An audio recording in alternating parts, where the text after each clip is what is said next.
ขออนุญาตบันไกลกันแชร์มาตีสร้างรับรองเลย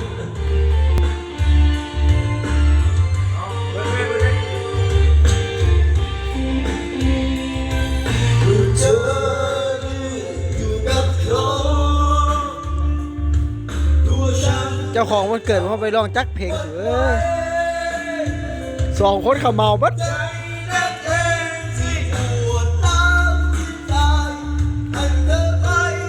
ตามใจเธอต้องการที่ยอมให้ฉันและตัดสินว่าฉันถูกทอดทิ้งเรา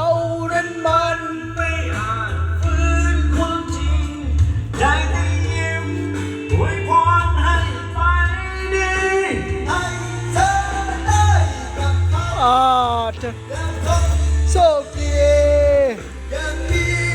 อะไรต้องเสียใจส่วนตัวฉันจะลื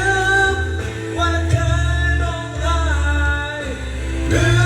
มว่าเธอนั้นเป็นใครที่จะไม่เอาโคตรขนาดมันยกไปเลยเจ้าภาพอะไรจะขึ้นห้องการบ้านไหนบ้างอีก3 เพลงคือห้องกันบ้าน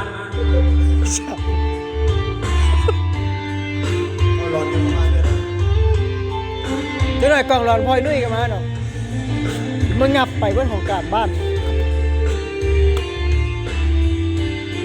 โยที่ยอมสั่งและตัดสินว่าฉันต้องถูกทอดทิ้งเรานั้นมันไม่อาจฟื้นความจริงได้แต่ยิ้มอวยพรให้ไปดีได้เธอได้กับเขา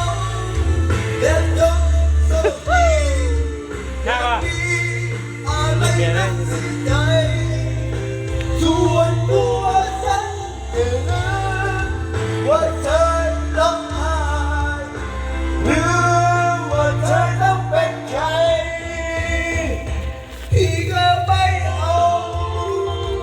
คิดว่าสิเมื่อนี่ปลาแล้วเนาะให้เธอได้